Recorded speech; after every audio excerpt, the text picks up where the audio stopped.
सूरज ढल रहा था, हल्की ठंडी हवा बह रही थी। सरकारी बस स्टैंड पर रोज की तरह भीड़ थी। कुछ लोग अपने गंतव्य के इंतजार में खड़े थे, तो कुछ जल्दबाजी में टिकट लेने की कोशिश कर रहे थे। वहीं एक साधारण सी दिखने वाली महिला हल्के रंग की साड़ी पहने अपने दुपट्टे को ठीक करती हुई भीड़ का हिस्सा बन गई। उसका चेहरा बेहद शांत था, आंखों में एक गहरी गंभीरता थी, लेकिन उसके हाव भाव एक आम महिला जैसे ही थे। किसी को यह अंदाजा तक नहीं था कि यही महिला जिले की सबसे बड़ी अधिकारी, जिलाधिकारी डीएम थी। आज का दिन बेहद महत्वपूर्ण था। प्रशासन को लगातार शिकायतें मिल रही थीं कि सरकारी बसों में यात्रियों के साथ बुरा व्यवहार किया जाता है, किराए को लेकर धोखाधड़ी होती है और खासकर महिलाओं से अभद्र भाषा में बात की जाती है। लेकिन कागजों पर आने वाली शिकायतें और ज़मीनी हकीकत में बहुत अंतर होता है। अगर सच जानना है तो इसे खुद महसूस करना होगा। यही सोचकर डीएम साहिबा ने अपने सभी पहचान पत्र हटा दिए।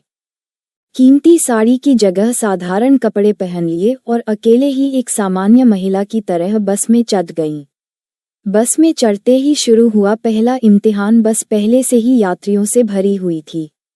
जैसे ही उन्होंने पायदान पर पैर रखा, कंडक्टर ने उन्हें एक नज़र देखा और रूखे स्वर में बोला, जल्दी अंदर चलो, बस रोक के क्यों खड़ी हो। डीएम साहिबा ने एक पल को उसे देखा।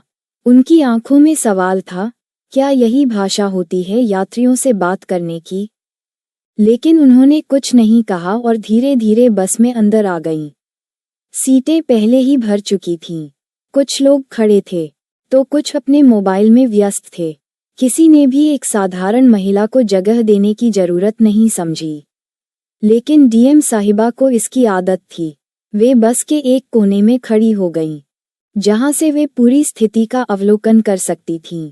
भीतर का माहौल, अन्याय सबके सामने, लेकिन आवाज किसी की नहीं। बस जैसे ही आगे बढ़ी, कंडक्टर टिकट काटने लगा। उसके चेहरे पर एक अजीब सा गुरूर था, मानो यात्रियों पर एहसान कर रहा हो। वह एक बुजुर्ग व्यक्ति के पास पहुंचा। चलो बाबा, टिकट निकालो। बुजुर्ग ने कांपते हाथों से अपनी जेब टटोली और कुछ सिक्के बाहर निकाले। कंडक्टर ने सिक्के गिने और नाराजगी से बोला, अरे, पूरे पैसे दो नहीं तो उतर जाओ। बुजुर्ग ने असहाय नजरों से उसे देखा, फिर अपनी जेब में और ढूंढने लगे। बस में बैठे कई लोगों ने ये सब देखा, लेकिन कोई कुछ नहीं बोला। डीएम साहिबा का धैर्य अब भी स्थिर था। वे चाहती थी कि वे हर चीज को जांचें, हर व्यवहार को समझें। क्या लोग इस अन्याय के खिलाफ आवाज उठाएंगे? क्या कोई इस बुजुर्ग की मदद करेगा? लेकिन नहीं, सब खामोश थे। कोई मोबाइल में व्यस्त था, कोई खिड़की से बाहर देख रहा था, और कुछ लोग तो उस बुजुर्ग को ही घूर रहे थे, जैसे वह ही दोषी हो और फिर उनकी बारी आए। कंडक्टर धीरे धीरे आगे बढ़ता गया और आखिरकार डीएम साहिबा के पास आ गया। कहाँ जाना है? डीएम साहिबा ने हल्की आवाज में जवाब दिया, बस स्टैंड तक। कंडक्टर ने टिकट काटकर उनके सामने बढ़ाया और पैसे मांगे। उन्होंने अपनी साड़ी के पल्लू में हाथ डालकर पैसे निकाले और उसकी ओर बढ़ा दिए। लेकिन तभी कंडक्टर ने तिरस्कार भरी आवाज में कहा, अरे, ठीक से पकड़ाओ पैसे। गिरा दिए तो क्या मैं तुम्हारा नौकर हूँ? अब बस में एक सन्नाटा था। यात्रियों ने उनकी ओर देखा, लेकिन फिर से किसी ने कुछ नहीं कहा। ये पहली बार नहीं था कि कंडक्टर ने किसी यात्री के साथ ऐसा व्यवहार किया हो। डीएम साहिबा ने धीरे से अपनी उंगलियां मोड़ीं। उनकी आंखों में अब वह धैर्य नहीं था जो कुछ पलों पहले था। अब समय आ गया था। बस जैसे ही स्टैंड पर रुकी, भीड़ तेजी से अंदर चढ़ने लगी। धक्का मुक्की के बीच डीएम साहिबा भी आगे बढ़ीं और एक सीट के पास खड़ी हो गईं।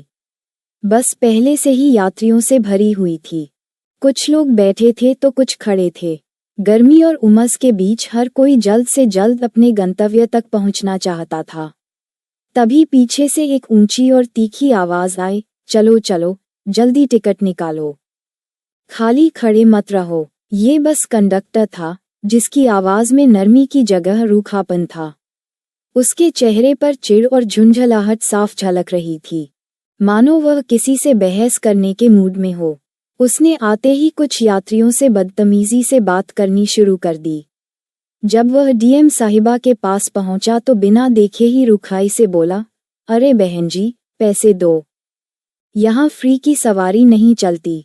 डीएम साहिबा ने शांति से अपने पर्स से पैसे निकालने के लिए हाथ बढ़ाया, लेकिन कंडक्टर ने बिना रुके अपनी बात जारी रखी, जल्दी करो, ऐसे मत देखो, हर रोज सवारियां उठती हैं यहाँ, पहली बार थोड़ी आई हो। बस में बैठे कुछ लोग ये देखकर हैरान थे कि कंडक्टर इस महिला से इतनी बदतमीजी से बात क्यों कर रहा था। लेकिन डीएम साहिबा अभी भी चुप थीं। उन्होंने अब तक अपना असली परिचय नहीं दिया था, लेकिन ये चुप्पी ज्यादा देर तक नहीं रहने वाली थी। कंडक्टर को नहीं पता था कि वह जिस महिला को आम सवारी समझकर अपमानित कर रहा था, वह दरअसल पूरे जिले की सबसे बड़ी अधिकारी थी। कुछ ही पलों में बस का माहौल पूरी तरह बदलने वाला था। बस में मौजूद हर यात्री ने कंडक्टर के तीखे शब्दों को सुना था। उसकी रूखी और अपमानजनक आवाज ने माहौल को असहज कर दिया था। लेकिन अजीब बात ये थी कि किसी ने कुछ नहीं कहा। कुछ यात्रियों ने निगाहें फेर लीं, कुछ खिड़की के बाहर देखने लगे और कुछ ने अपने कानों में ईयरफोन लगा लिए, मानो कुछ सुना ही नहीं। बस की एक सीट पर बैठी एक बुजुर्ग महिला ने घबराकर इधर उधर देखा, लेकिन वह कुछ बोलने की हिम्मत नहीं जुटा पाई। एक नौजवान लड़का, जिसने अभी अभी कॉलेज ज्वाइन किया था, अपनी सीट पर बैठा झिझकते हुए देख रहा था, लेकिन वह भी चुप था। एक अधेड़ उम्र के सज्जन, जो अपने ऑफिस के कपड़ों में बैठे थे, अपनी घड़ी की ओर देखने लगे। पास बैठी एक माँ, जो अपने छोटे बच्चे को संभाल रही थी, बस उसकी शरारतों में उलझी रही, मानो उसने कुछ सुना ही नहीं। यह वही समाज था, जहां अन्याय सबको दिखता है, पर आवाज उठाने की हिम्मत कोई नहीं करता। कंडक्टर का व्यवहार गलत था, ये हर किसी को महसूस हो रहा था, लेकिन किसी ने उससे सवाल पूछने की जहमत नहीं उठाई। क्या जरूरी है कि हम पर अन्याय हो, तभी हम बोलें? बस की रफ्तार के साथ साथ यह सवाल भी हवा में तैरने लगा। पर चुप्पी अब ज्यादा देर तक नहीं रहने वाली थी। जिस महिला को कंडक्टर झिड़क रहा था, वह कोई साधारण महिला नहीं थी। कुछ ही पल में बस के माहौल में ऐसा बदलाव आने वाला था, जिसे देखकर हर यात्री की आंखें खुली की खुली रह जाएंगी। बस के भीतर कंडक्टर का बदतमीजी भरा रवैया जारी था। उसकी रूखी आवाज, अहंकार भरा लहजा और यात्रियों को अपमानित करने की आदत किसी से छिपी नहीं थी। लेकिन आज उसका सामना किसी ऐसी शख्सियत से था, जिसे अपमान सहने की आदत नहीं थी, ना बतौर महिला, ना बतौर एक अधिकारी। डीएम साहिबा साधारण महिला के रूप में अपनी सीट पर बैठी थीं, लेकिन उनके भीतर एक तूफान उठ रहा था। उनका चेहरा शांत था, लेकिन आंखों में एक अलग ही तेज था। वह जानती थी कि गुस्से में उठकर अपनी पहचान बता देना सबसे आसान होता, लेकिन क्या यही सही तरीका होता? क्या एक डीएम होने का मतलब सिर्फ हुक्म देना और डर पैदा करना था? नहीं, उनके लिए न्याय का मतलब सिर्फ कार्रवाई नहीं, बल्कि बदलाव था। पर क्या बदलाव ऐसे ही आता है? उन्होंने अपनी सीट पर बैठकर कुछ पल गहरी सांस ली। उन्हें लगा जैसे ये बस एक छोटा सा समाज है, जहां अन्याय सबको दिखता है, लेकिन चुप्पी हर किसी की मजबूरी बन जाती है। उन्होंने चारों ओर नजर दौड़ाई। किसी की भी हिम्मत नहीं थी कि वह कंडक्टर के गलत व्यवहार का विरोध करे। लेकिन अब बहुत हुआ, अब वक्त आ चुका था। वह धीरे से अपनी सीट से उठी। कंडक्टर अभी भी अपनी धौंस में यात्रियों से टिकट के लिए उलझ रहा था। तभी एक दृढ़ आवाज गूंजी, बस रोकिए। पूरी बस स्तब्ध रह गई। सभी यात्रियों की नजरें उस साधारण सी महिला पर टिक गईं, जो अब अपने पूरे आत्मविश्वास और गरिमा के साथ खड़ी थी। कौन थी यह महिला? क्यों उसने बस रुकवाने का आदेश दिया? क्या अब उसकी असली पहचान सामने आएगी? कुछ ही पलों में इस बस में कुछ ऐसा होने वाला था, जो न सिर्फ कंडक्टर बल्कि वहां बैठे हर यात्री को जीवन भर याद रहने वाला था। बस के भीतर अभी तक वही पुराना माहौल था। कंडक्टर अपनी धौंसपटी दिखा रहा था, यात्री चुपचाप अन्याय सह रहे थे और डीएम साहिबा अब तक धैर्यपूर्वक सब कुछ देख रही थीं। लेकिन अब वह अपनी सहनशीलता की अंतिम सीमा तक पहुंच चुकी थीं। अब वक्त था पर्दा उठाने का। उन्होंने अपनी साड़ी के पल्लू को हल्का सा ठीक किया और अपने बैग की ओर हाथ बढ़ाया।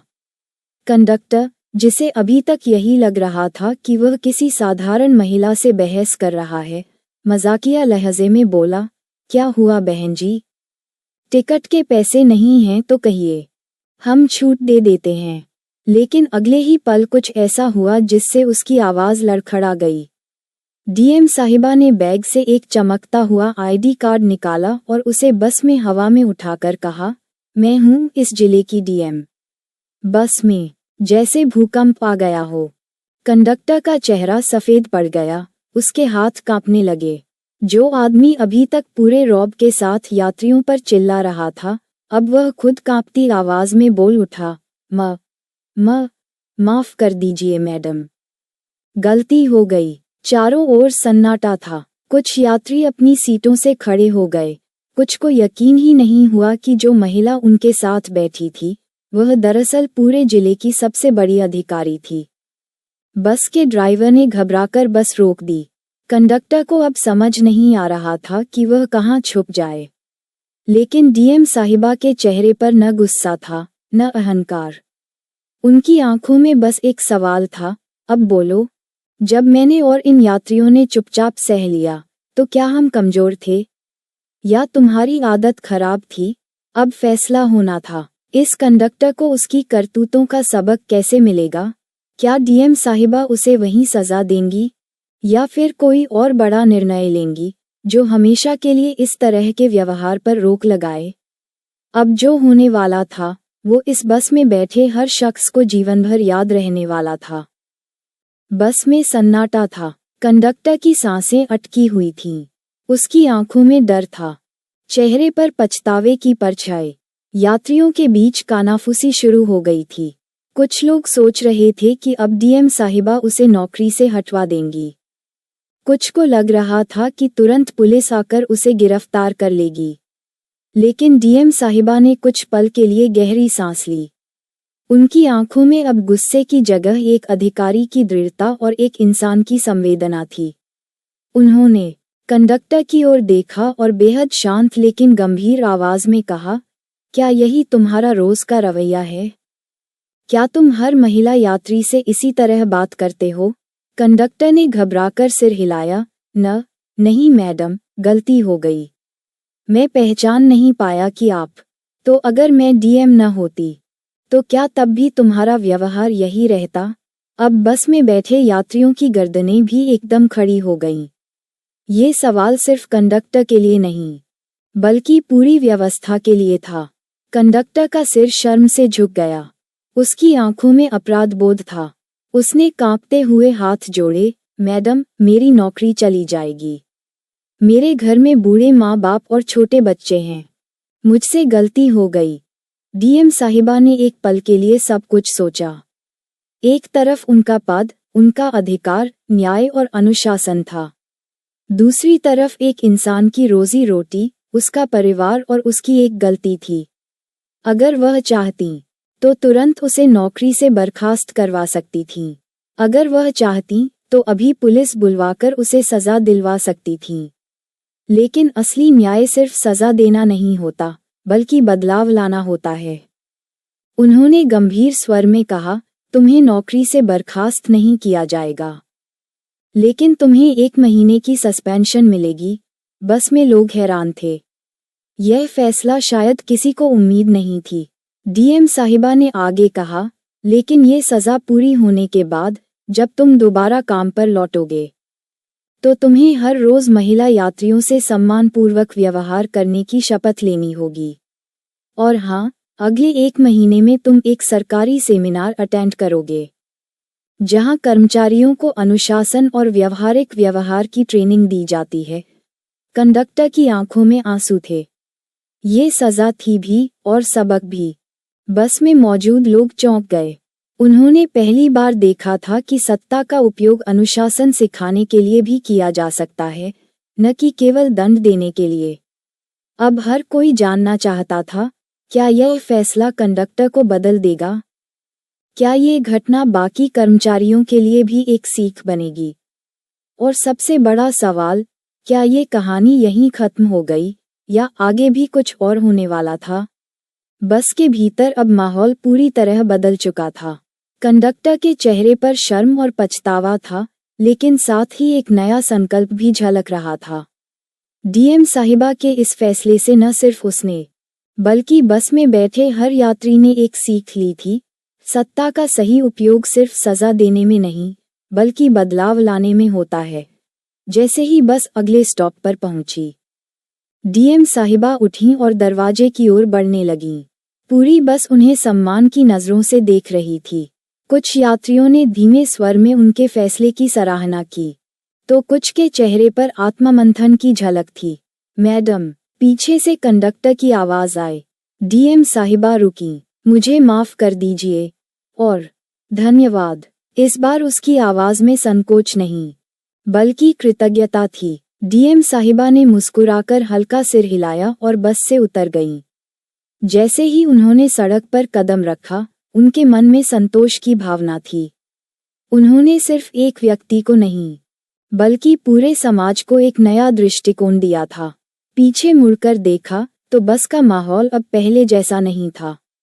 कंडक्टर अब हर यात्री को आदर से बुला रहा था, टिकट दे रहा था और उनकी परेशानियां सुन रहा था। यात्रियों के चेहरों पर भी संतोष था, मानो वे भी इस बदलाव के गवाह बने थे। ये सिर्फ एक सफ़र नहीं था, बल्कि एक नई शुरुआत थी। वीडियो अच्छी लगी हो तो लाइक करें, शेयर करें और चैनल सब्सक्राइब करें। आपकी राय कमेंट में दें, जिससे हमें और अच्छे वीडियो बनाने का हौसला मिले। नई कहानी के साथ फिर मिलेंगे। जय हिंद, जय भारत।